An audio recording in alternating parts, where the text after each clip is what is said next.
आज आपण लहान मुलांची आवडती फ्रँकी बनवणार आहोत। त्याकरिता 1 कप गव्हाच्या पिठामध्ये 1 कप मैदा, चवीनुसार मीठ, लहान चमचा बेकिंग पावडर घालून व्यवस्थित मिक्स करून घ्यायचं आहे। त्यानंतर त्यामध्ये पाणी घालून एक सॉफ्ट डो तयार करून घ्यायचा आहे आणि तेल लावून अर्धा तासांसाठी रेस्ट करायला ठेवून द्यायचं आहे।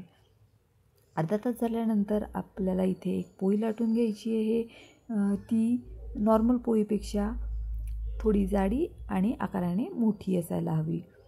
त्यानंतर पोळी शेकून घ्यायची आहे आणि शेकताना दोन्ही साईडनी व्यवस्थित शेकायची, पण त्याला लालसर डाग यायला नको याची काळजी घ्यायची आहे। या प्रकारे बाकीच्या पोळ्या आपण शेकून घ्यायच्या आणि एका बंद डब्यामध्ये कापडामध्ये गुंडाळून ठेवायच्या, जेणेकरून आपली पोळी वातड किंवा कडक यायला नको, कारण आपण इथे मैद्याचा यूज केलेला आहे। त्यानंतर मॅगिनेट करून ठेवलेलं पनीर फ्राय करून घ्यायचं आहे। मॅगिनेशनसाठी मी इथे तिखट, मीठ, गरम मसाला, हळद, आलं लसूण पेस्ट आणि कस्तुरी मेथीचा यूज केलेला आहे।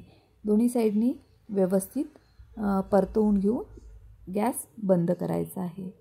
आता आपण मेन फ्रँकी बनवायला सुरुवात करणार आहोत। फ्रँकी बनवताना एका तव्यावरती बटर लावून दोन्ही साईडनी पोळी व्यवस्थित फ्राय करून घ्यायची आहे। आपण पोळी बनवायला पूर्णपणे कणिक किंवा पूर्णपणे मैदा याचा पण यूज करू शकता। त्यानंतर दोन्ही साईडनी पोळी व्यवस्थित परतवून झाल्यानंतर आपल्याला ती खाली उतरवून घ्यायची आणि त्यावरती मेयो आणि शेजवान चटणी घालून मिक्स करून ती पूर्ण पोळीभर आपल्याला पसरवून घ्यायचं आहे। त्यानंतर आपण फ्राय करून ठेवलेलं जे पनीर होतं त्याचे उभे काप करून घ्यायचे आहेत आणि ते इथे मिडला ठेवून घ्यायचे आहेत।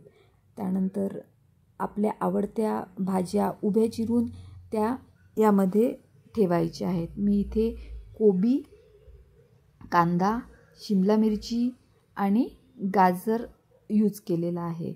त्यानंतर चीज क्यूब किसून इथे आपल्याला घालायचं आहे। चीज क्यूब जितका जास्ती घालाल तितकी फ्रँकी टेस्टी होईल।